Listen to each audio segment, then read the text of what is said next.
Prokuroria për ndjekjen e krimit të organizuar dhe korrupsionit ka ngritur 3 akte akuza ndaj policëve që ndërlidhen me zjarrin në diskotekën Puls në Koçan. Në brifingun e së premtes, prokuroria Ivan Aleksova Trajcheva u tha gazetarëve se në akt akuzën e parë për vepra të rënda kundër sigurisë së përgjithshme, akuzohen 9 policë dhe 4 shefa policie, të cilët nuk kanë vepruar sipas kompetencave.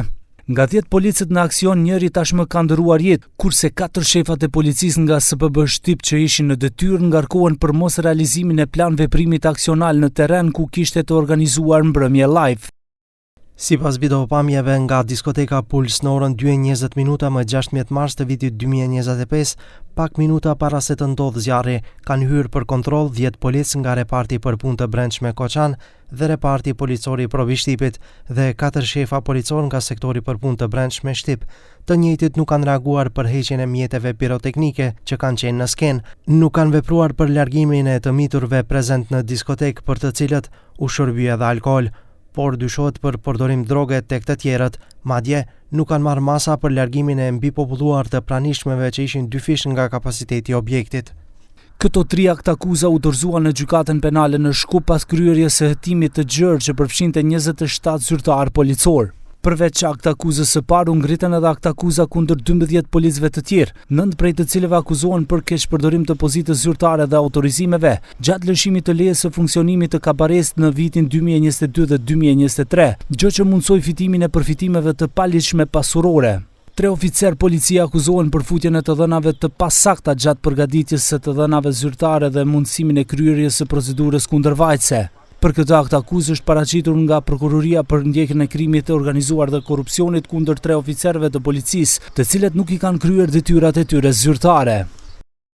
Lidhur me 7 oficer policie të tjerë, ne lëshuam urdhër për ndërprerjen e procedurës hetimore, pasi është vërtetuar se kompetencat e tyre ligjore nuk janë në shkaktimin e drejt për drejt që pasoi me ndodhjen e zjarrit dhe nuk mund të ndiqen për veprën penale vepra të rënda kundër sigurisë së përgjithshme, por është përcaktuar se këta oficer policie akuzohen për veprime që kanë ndërmarrë në periudhën nga 7 dhjetor 2012 deri më 21 janar 2022, gjatë përgatitjes së procesverbalit të kontrollit të kryer në klub, në të cilin kanë gjetur shkelje sipas nenit 21 të ligjit për kundërvajtje, kundër rendit dhe qetësisë publike dhe siguri në trafik, që kanë të bëjnë me një numër të caktuar vendesh parkimi. Për disa nga veprimet është përcaktuar afati i skadimit të ndjekjes penale, për të cilët do të vazhdojnë me tjetër akuzë nga Prokuroria Publike e Koçanit, ndërsa për mosveprimet e ndërmarra në vitin 2022-2023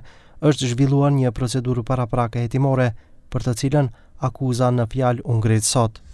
Prokuroria konsideron se këto veprime mund të klasifikohen nën kualifikimin ligjor për veprën penale të shpërdorimit të pozicionit zyrtar dhe autorizimit sipas nenit 353 paragrafi 1 ose paragrafi 3 në lidhje me nenin 1 të kodit penal, varësisht nga përfitimi pasuror i fituar. Për të gjithë të akuzuarit, masat për të siguruar praninë e tyre në procedurë mbeten në fuqi, derisa të merret vendimi tjetër nga gjykata kompetente. Në lëndën gjyqësore paralele nga Prokuroria Themelore e Koçanit, 35 individ dhe 3 persona juridik tashmë në bankën e të akuzuarve për zjarrin Puls, përfshir pronarin, të afërmit e tij, inspektorët e institucioneve shtetërore, ish ministra dhe anëtarët e agjencisë që siguronin sigurinë për diskotekën dhe pronarin e sigurimit. Të gjithë u deklaruan të pafajshëm lidhur me zjarrin që ndodhi me 16 mars të 2025 në Puls në Koçan, nga të cilët 63 persona humbën jetën dhe 223 persona pësuan lëndime të rënda trupore dhe lëndime të lehta trupore.